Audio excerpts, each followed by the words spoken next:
도대체 토지거래 허가구역이 뭐길래 해제되니까 막 사람들이 환호성을 지르고 좋아하고 뭔가 활발한 분위기가 생기는지. 토지거래 허가구역에서는 투자 목적의 거래는 전면 불허하겠다. 그런데 토지거래 허가구역을 지정을 했는데 그 지역만 오히려 집값이 상승하는 상황이 벌어졌어요.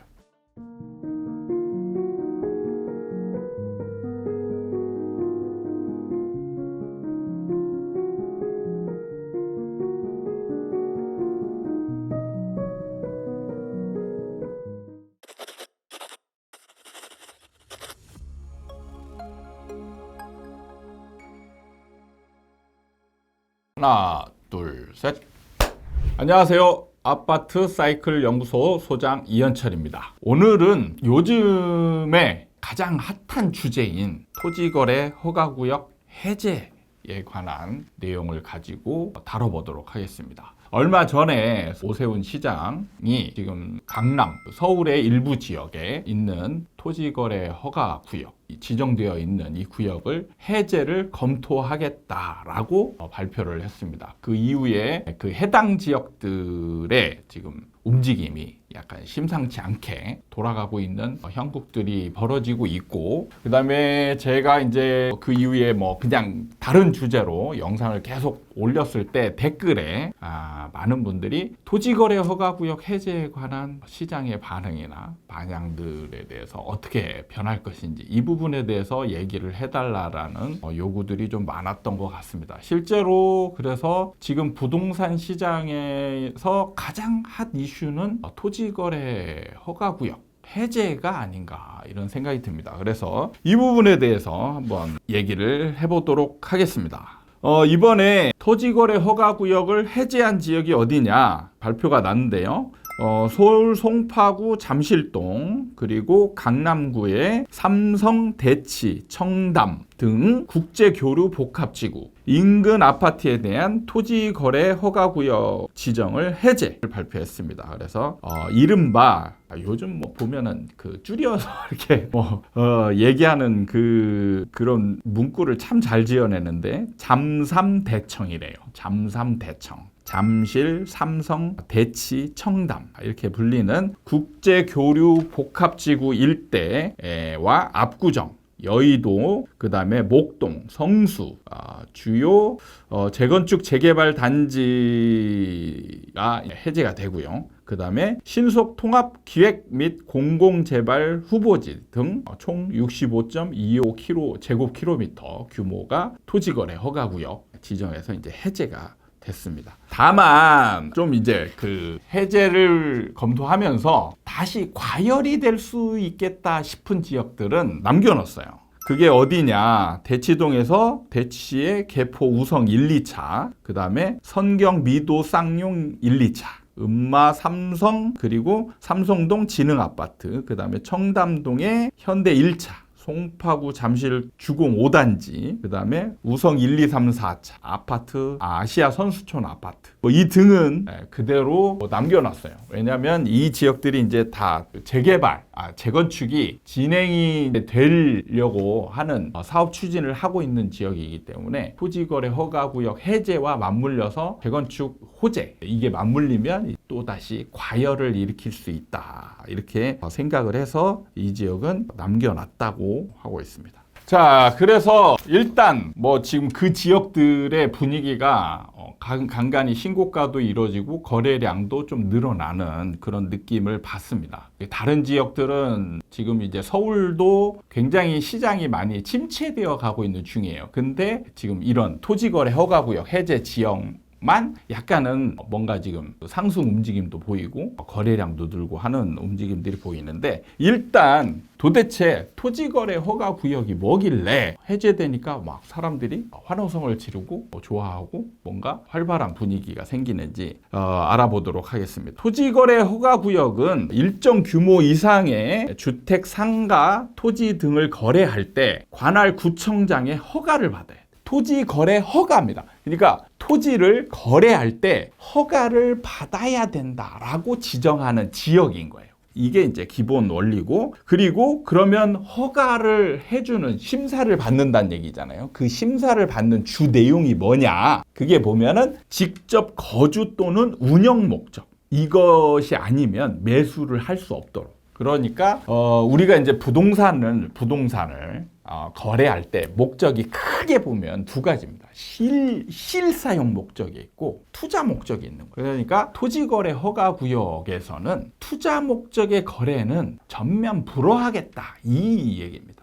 그래서 실사용 용도로만 허가를 하겠다. 그리고 이 실사용 용도도 까다롭게 검토하겠다 이거예요. 그러니까 대부분 내가 실사용 용도인데 라고 썼다고 해서 허가가 바로 되는 게 아니란 얘기예요. 진짜 실사용 용도인지 면밀하게 검토하고 해서 어느 정도 기준에 부합할 때만 허가를 내주겠다. 그러면은 뭐예요? 굉장히 거래가 위축이 되고 어쩌면 투자용으로 사용을 거래가 안 되기 때문에 시장이 침체될 수도 있고, 그러니까 굉장히 강한 규제라고 보시면 됩니다. 생각보다 다른 규제보다 더 강한 규제예요. 원래 토지거래 허가구역이 지정이 되면 어느 정도 이제 규제가 세게 들어가기 때문에, 규제가 세게 들어간다는 얘기는 뭐예요? 시장을 압박하겠다는 얘기죠. 그러면 시장이 어느 정도 침체가 되고, 그 다음에 이걸 해제해주면 어떻게 돼요? 규제가 풀어지는, 굉장히 가둬놨던 이게 해제가 되는 거잖아요. 활발하게. 그러니까 토지거래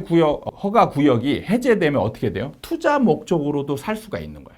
흔히 말하는 주택에서는 뭐예요? 갭 투자를 할 수 있다. 갭 투자를 할 수 있고 그냥 실거주 목적으로 사용하지 않아도 되는 거예요. 그러니까 갭 투자 허용되고 투자 목적으로도 충분히 살 수가 있기 때문에 거래도 늘어나고 상승 움직임이 보일 수도 있다. 이런 거죠. 그런데 옛날에 문재인 정부 때 토지거래 허가구역을 지정을 했는데 분명히 센 규제가 나왔는데 그 지역만 오히려 집값이 상승하는 상황이 벌어졌어요. 그래서 흔히 요즘 그 정책에 대한 비판을 얘기하는 분들이 시장에 맡겨야 된다, 이런 얘기를 많이 했던 분들이 있어요. 그래서 왜냐? 상승 움직임이 있을 때 토지거래 허가구역을 지정을 했더니 더 상승이 커졌다, 이런 얘기를 하는 거예요.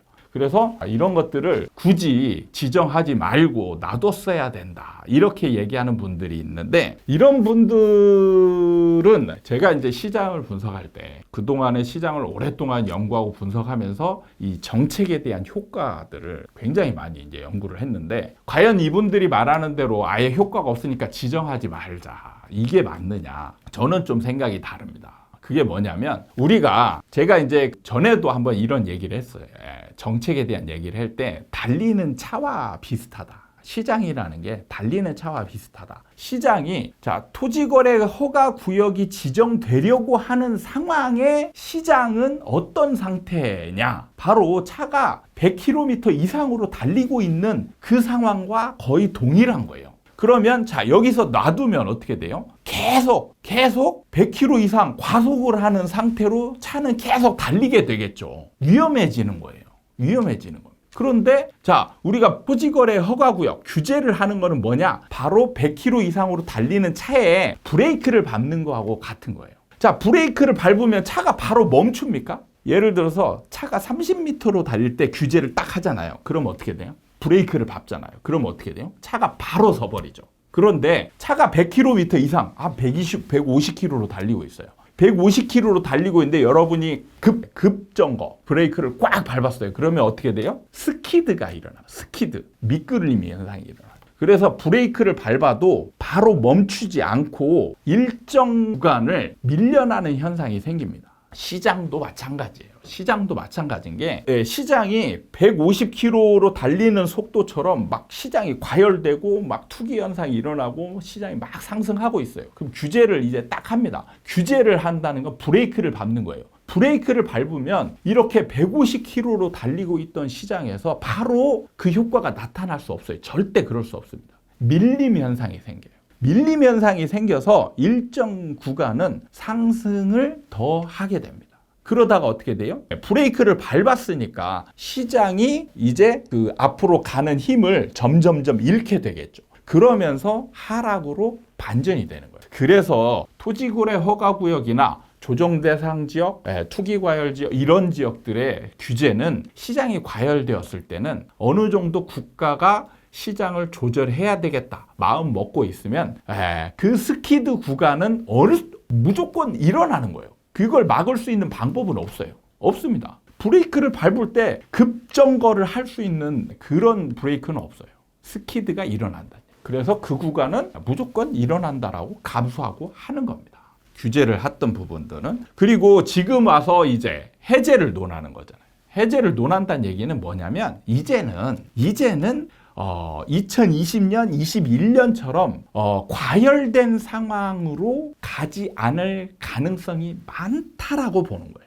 많다라고 보는 거예요. 예를 들면 우리가 도로를 달리고자 할 때 제가 어떤 비유를 들어야 좀 여러분들이 이해가 쉬울까 이렇게 이제 고민을 해봐요. 상승할 때는 사실 달리는 걸로 비유를 하면 되는데 지금 이제 브레이크를 풀어주는 거잖아요. 이제 브레이크를 밟았던 걸 풀어줄 때 자 이제 우리가 고민하는 건 뭐예요? 브레이크를 풀면 다시 150km로 달릴 것이냐 아니면 풀었는데도 어느 정도 앞으로 좀 나가는 효과는 있겠지만 그 속도가 많이 늘어나지는 않을 것이냐 이걸 얘기를 할 때 자 이럴 때 우리가 지금 150km로 달리고자 하는 악셀을 막 밟고 있는 상태에서 브레이크를 밟았다라면 브레이크를 떼면 막 튀어나가겠죠. 그렇죠? 근데 자 생각해 보세요. 앞이 도로가 있는데 우리 경부고속도로 한번 생각해 보자고요. 경부고속도로 제가 여기 오는데 경부고속도로 타고 왔는데 기어왔어요. 기어왔습니다. 네, 기어와요. 근데 지금 막 시간이 약속된 시간이 지금 넘어갈 것 같은데 제가 나갈 방법이 없습니다. 자, 이런 시장이라고 한번 전제를 해보세요. 자, 이런 시장이라면 계속 브레이크를 밟고 있을 필요가 있냐 이거죠. 브레이크를 떼도 안 나가잖아요. 안 나갑니다. 그죠? 그래서 이런 구간에서는 이제 브레이크를 계속 밟고 있을 필요가 없겠구나 라고 판단을 하는 거예요. 도로가 지금 막혀 있으니까. 그죠? 시장이 침체되어 있을 때는 규제를 계속 놔둘 필요가 없는 거예요. 그래서 규제의 해제를 검토하고 해제를 하는 겁니다. 그런데 보세요. 막혀있던 도로가 지금은 탁탁탁탁 촘촘하게 막혀 있었는데 조금 빠졌어요. 앞에 차들이 조금 빠졌어요. 그래서 내가 딴짓하느라고 브레이크를 밟고 있었습니다. 그래가지고 한 200m, 300m 여유 공간이 좀 생겨 있는 상태예요. 그럼 이럴 때 브레이크를 탁 떼고 악셀을 살짝 밟으면 어떻게 돼요? 튀어나가겠죠. 쭉 튀어나갑니다. 그러면 시장에서는 이런 비슷한 상황이 벌어지면 상승 움직임이 벌어질 수 있어요. 근데 뭐예요? 얘는 200m 이상 앞으로 나갈 수 없습니다. 왜? 막혀 있잖아요. 앞이 막혀 있어요. 고속도로에서 계속 막혀 있는 구간도 있지만 어느 정도 풀리는 구간이 있습니다. 그 구간에 속도를 막 내요. 막 내다가 우리가 브레이크 안 밟으면 받아버리죠. 오다가 제가 평소에 계산했던 시간보다 오늘은 좀 많이 늦었어요. 근데 보니까 사고가 군데군데 났더라고요. 근데 이런 사고가 막혀있던 데서 왜 사고는 안 나? 그게 아니에요. 막혀있던 구간에서 갑자기 약간 살짝 풀리는 구간이 있어요. 풀리는 구간에서 갑자기 사람들이 속도를 막 냅니다. 막 내다가 막 100km 막 달리는데 갑자기 앞에서 콱 막혀있는 거예요. 그러면 급 감속을 브레이크를 밟았는데 스키드가 생기면서 부딪히는 거죠. 사고가 나는 거예요. 범퍼가 막 떨어져 있더라고요. 이런 상황들이 벌어질 수 있어요. 그래서 지금 상황은 잘 보시면 시장 상황이 2020년, 21년하고는 완전히 달라요. 완전히 상승하는 그런 구간이 아니에요. 자, 이럴 때 토지거래 허가구역을 해제하면 어떻게 돼요? 아까 얘기했던 것처럼 막힌 구간이 살짝 풀어져서 이 구간 동안은 상승할 수 있어요. 그런데 자, 여러분 여기서 이제 잘못 판단하면 어떻게 돼요? 야, 뚫렸으니까 앞으로 가자라고 엑셀을 확 밟는 사람이 있겠죠. 그런 사람이 뭐예요? 이럴 때 시장에서 미친 듯이 사는 사람이죠.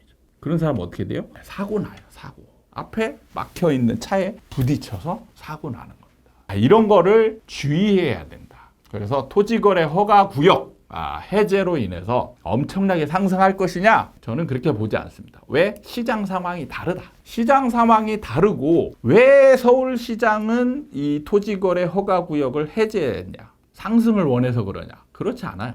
서울시장은 상승을 원해서 하는 게 아니고 지금 충분히 시장이 침체되어 가는 중이다. 이걸 판단하는 겁니다. 그래서 지금은 이제 규제를 풀어줘도 사실 저는 솔직히 조금 아쉬운 점은 있어요. 아쉬운 점. 그게 뭐냐? 조금 더 뒤에 했으면 좋겠다. 뒤에 했으면 좋았을 걸. 왜? 자, 도로가 막혀 있어요. 그냥 천천히 막혀 있어요. 이런 상황에서 브레이크를 딱 떼요. 그럼 가요, 안 가요? 안 가죠. 못 가죠. 아예 효과가 없습니다. 이런 상황은 사람이 착각할 일도 없어요. 그러니까 좀 아쉬운 점이 이런 거예요. 정책자들은 사람들이 착각을 할 수 있는 구간이 아니냐. 근데 지금은 약간 착각할 수 있는 구간이에요. 착각할 수 있는. 왜? 작년에 2024년도에 1월, 2월, 3월부터 상승하기 시작했습니다. 그죠? 지금 많은 사람들이 지금 부동산 주기를 이렇게 1년으로 이렇게 착각하는 사람들이 있어요. 1년으로. 그래서 겨울 되면 침체됐다가 봄이 되면 살아나는. 그럼 지금 착각하는 사람들이 이거죠. 작년에도 이랬으니까 올해가 딱 이러네. 토지거래 허가구역 딱 생겼네. 해제됐네. 착각할 수 있는 구간이라. 이런 여지를 두면 안 돼요. 이런 사람들만 피해를 보는 거예요. 지금은 시장이 많이 2023년하고도 좀 다르고요. 2020년, 21년하고도 시장 상황이 좀 다른 상황입니다. 그 부분을 좀 염두에 두고 고민을 많이 하셨으면 좋겠다. 많은 분들이 이것만 생각. 규제가 있냐 없냐만 생각. 저는 다릅니다. 그 앞에 뭐가 있냐면 시장 상황이라는 게 전제돼요. 시장 상황이 더 중요한 겁니다. 이게 상승 구간에 있는 시장이냐 아니면 침체 구간에 있는 시장이냐 그거에 따라서 영향력이 완전히 달라져요. 그 부분을 잘 이해하셔야 된다. 그래서 많은 분들이 토지거래 허가구역 해제에 따라서 나는 좀 이제 조금 어느 정도 하락한 다음에 샀으면 좋겠는데 이런 사람들이 되게 불안할 것 같아요. 그래서 저한테 이런 문의를 궁금한 걸 좀 해소해달라라는 요청들이 많았던 것 같은데 어느 정도 해소가 되었으면 좋겠다. 도움이 되었으면 좋겠다라고 생각하면서 항상 시장 상황이 중요하다. 지금 시장 상황은 2020년, 21년 그리고 2023년, 4년 이것과 또 다르다. 그 부분만 염두에 두고 여유를 가지시면 좋겠다라는 말씀을 드리면서 오늘 영상 토지거래 허가구역 해제에 관한 영상을 마치도록 하겠습니다. 감사합니다.